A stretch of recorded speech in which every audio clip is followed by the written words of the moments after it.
welcome here to the home of Jan, the Smalixan champion, and of course Ferrari's biggest fan, as we are going to go to the sprint reaction for the 5th sprint Grand Prix weekend of the 2025-2025 FIA Formula 1 season, the round 21, the Brazilian Grand Prix, which proved to be quite an epic sprint.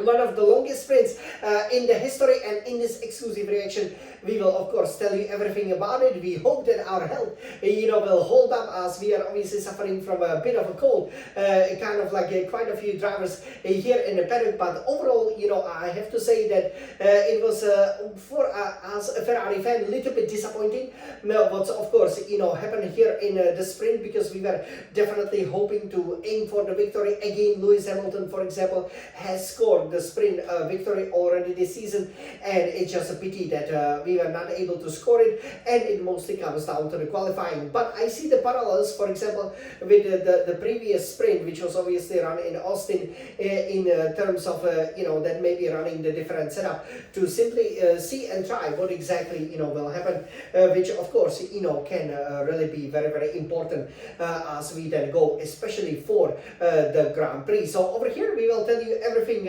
about how that sprint has kind of panned out, what the great ramifications it could have for the fight for the Drivers' World Championship, and of course we will then take a look at the overall results and the drivers and the constructors table, and we will also maybe do a bit of a preview, because of course the qualifying will be run just in a few hours, even though this sprint reaction of course will be delivered to you exactly 24 hours after the sprint race. And coming to Brazil over here, obviously the land of the samba, it's where the title was kind of decided last year. Could it be really that the title would be decided here this year? Well, it's mathematically impossible, but definitely on account of it, one driver has taken a clear possession of the lead of the championship, which of course, as you know, is now Lando Norris, which might come as a bit of a surprise, but he clearly being on form.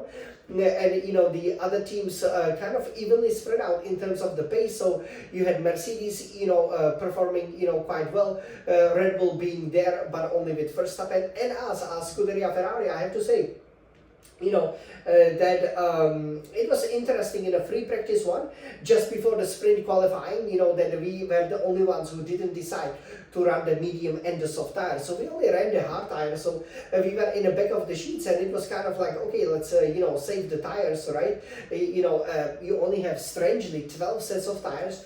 Normally you have 13 sets, but for the sprints, for whatever reason, you actually get a bit less of in terms of the tire allocation. So that's a little bit strange, right, if you think about it, because it also means that of course, yes, in the sprint qualifying 1, sprint qualifying 2, and sprint qualifying 3, you can only use one set of the tire, which would kind of indicate why in the end you get one less, because kind of you get one more for the race, so to speak. But then because of that qualifying, you would have 2 tire sets less. So yeah, we can understand.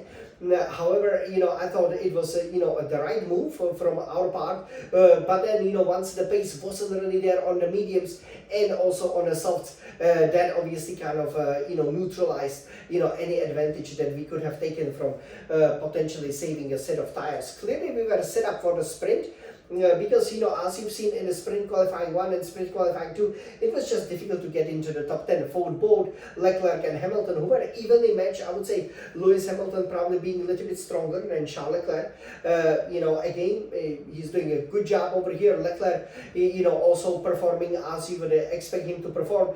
But again, when you can see the car, qualifying in the 7th, 8th, 9th place, and like in Hamilton case 11 for and out in a sprint qualifying 2. That's a bit of a problem, right?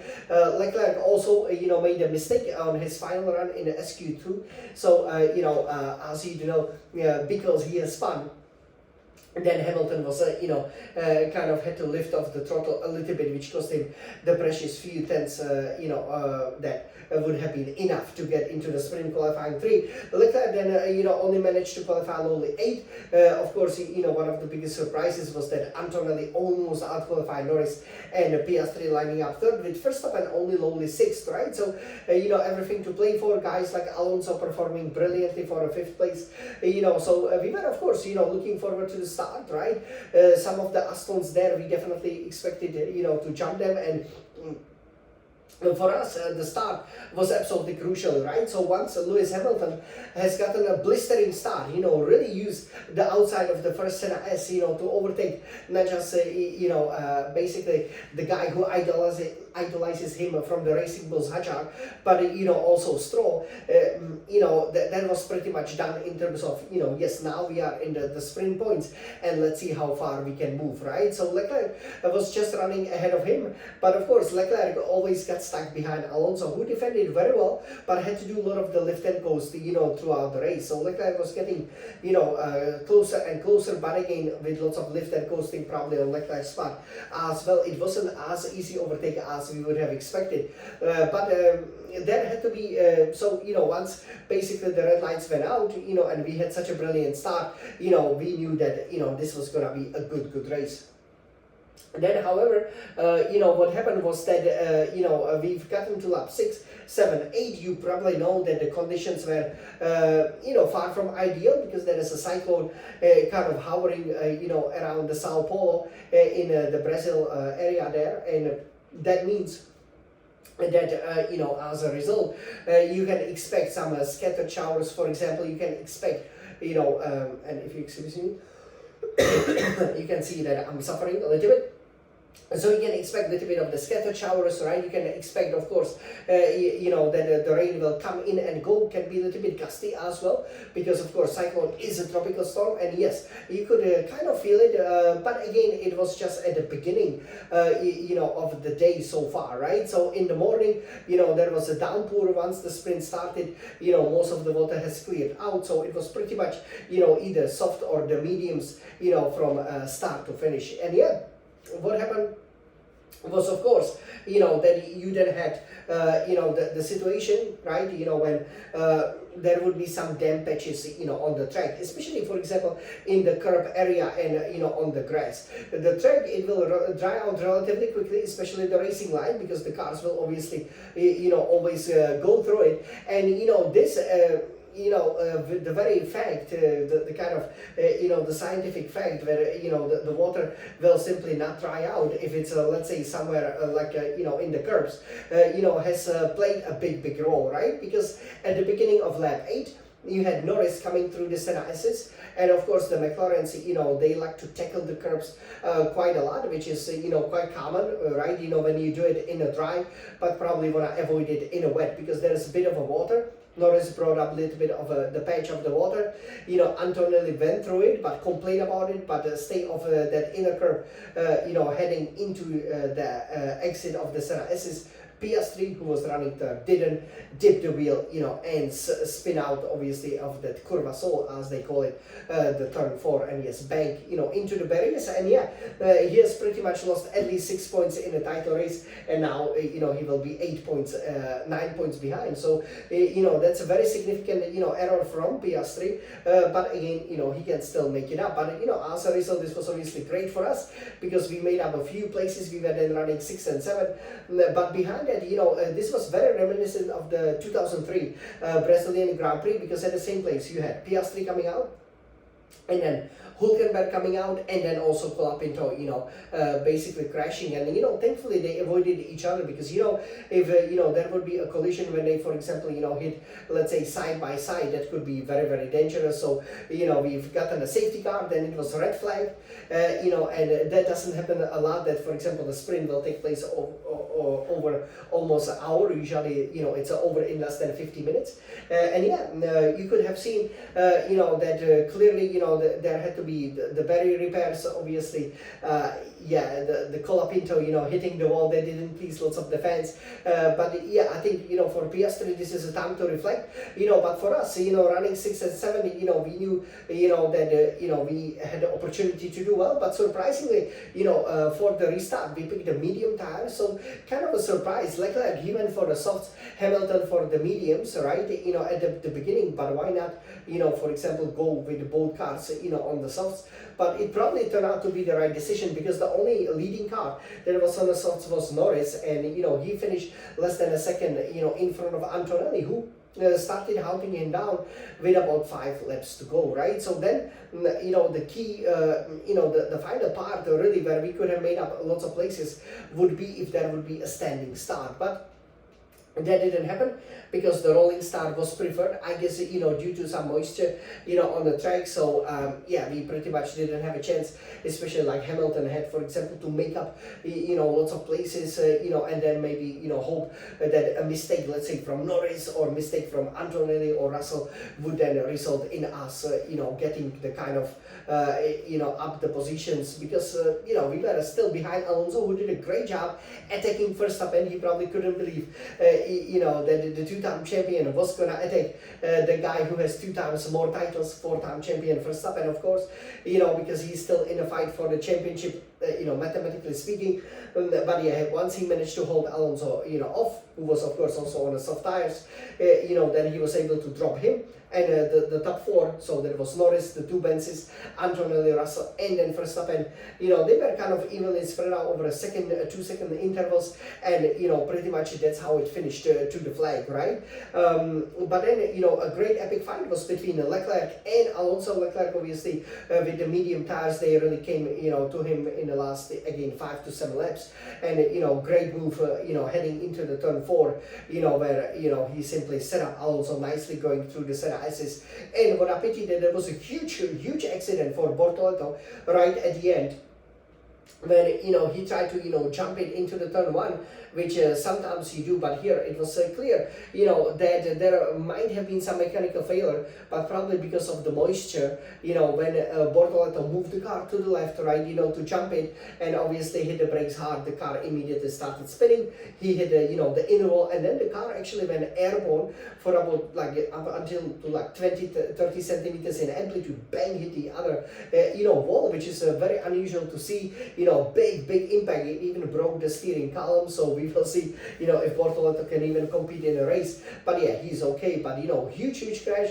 But it also meant that Hamilton then didn't have the chance for that final push to try to overtake Alonso, which is a bit of a pity for Hamilton. But obviously finishing 5th and 7th is not really a terrible result, but with Benzes finishing 2nd and 3rd and collecting, of course, healthy dose of 13 points and us collecting 6 points, that means that, obviously, we are now 5 points behind. However, nothing is lost, and we will definitely be fighting back. And I think that we can just tweak the setup a little bit, because so from some of the analysis it was clear that we were missing, for example, about 2/10 down the straights, but we were not making it up in a slow corner. So we can definitely run with, for example, lower wing, which is possible in Brazil. There are variety of setups, and I think that can help us to get the critical 2 or 3 tenths, especially down the straights. We know how difficult it was to just overtake Alonso, right? Because we didn't have such an amazing top speed,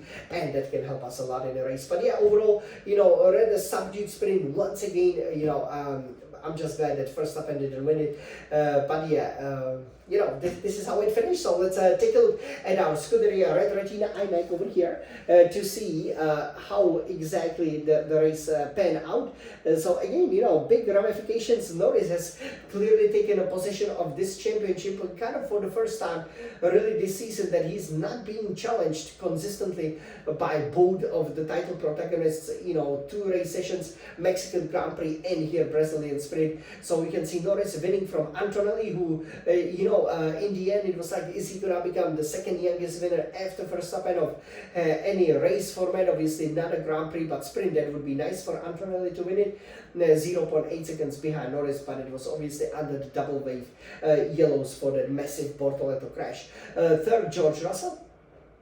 4th, Verstappen, who can thank the lucky stars, that he was able to get there. His overtake on Alonso being critical at the beginning of the race. 5th, Leclerc. So you can see that throughout the remaining 16 laps, we lost pretty much 16 seconds to Norris, because we were stuck behind Alonso, and you can see once Leclerc dropped Alonso, he was able to increase the gap by over a second a lap, and obviously Hamilton finishing right behind Alonso under double wave yellows. And a special mention to Pierre Gasly, who managed to get the first point for Alpine in quite a few months, finishing 8th in a sprint and overtaking Lance Stroll with ease, who must be a bit upset about it. 10 then Isaac Hadjar. So over here, let's take a look at what it means for the 2025-2025 Drivers' Championship. So we were heading into the sprint, obviously there just being 1 point between Norris and Piastri. So when there was 1 point, there is 9.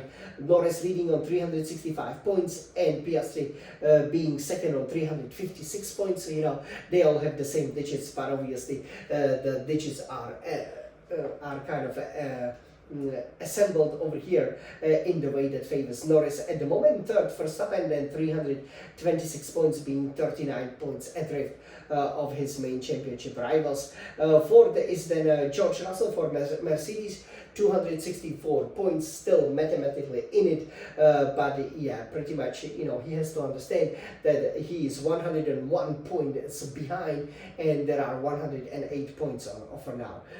So fifth is then Charles Leclerc for Ferrari, 214 points, 50 behind Russell. Again, we are hoping that we will be stronger in the Grand Prix, so that Leclerc, can get and should really get much closer to Russell. Sixth then Lewis Hamilton for Scuderia Ferrari, 148 points, and Andrea Kimi Antonelli 7th for Mercedes, 104 points, doing a great job over here. I have to say, obviously, a lot of the members of my family, especially my mom and sisters, are his big fans. But yeah, he needs to be beating Russell, being the lead driver at Mercedes. Then maybe Ferrari could be calling, but it's happening too rarely so far. 8, Alexander Albon Williams, 73 points. 9, Nico Hülkenberg kicks out with 41 points. And Fernando Alonso, 10, his first sprint points have catapulted him, finally for him, into the top 10. He's on 40 points. 11, Isaac Hadjar, Racing Bulls, 39 points. 12 is then Carlos Sainz Williams, 38 points. 13, Oliver Behrman Haas, 32 points. 14, Lance Stroll Aston Martin, 32 points. 15, of course, Liam Lawson Racing Bulls, 30 points. 16, we then have Esteban Ocon Haas, 30 points. You can see it's really crowded there in the midfield, isn't there? 17, Yuki Tsunoda, another terrible weekend for Red Bull Racing, 28 points. 18 is then Pierre Gasly Alpine, 21 points. 19, Gabriel Bortoleto kicks over, of course, 19 points, and big question if he can make the qualifying, let alone the race. And Franco Colapinto, who will continue into the next season with Alpine. That's one of the news that was announced right before the GP. Kind of expected, but then he has 0 points. He really needs to score some points. And Jack Doohan Alpine, 0 points. He obviously only competed at the beginning of the season. So yeah, Norris has taken a clear possession of this championship over here. And you can see over here what exactly that means, as we go over here to the Constructors' Championship. So McLaren leading with 721 points, and Mercedes now being second, 368 points. So we are third, 362 points. I did expect us to do better in a sprint. But again, on the evidence of Austin, maybe I should have rethought that. But basically, we hope that this is only temporary third place, and we will soon get back to where we belong. Fourth, Red Bull Racing, 351 points, and you can see, once you're not scoring a lot with Verstappen, for example, you can immediately, lose lots of points in the Constructors.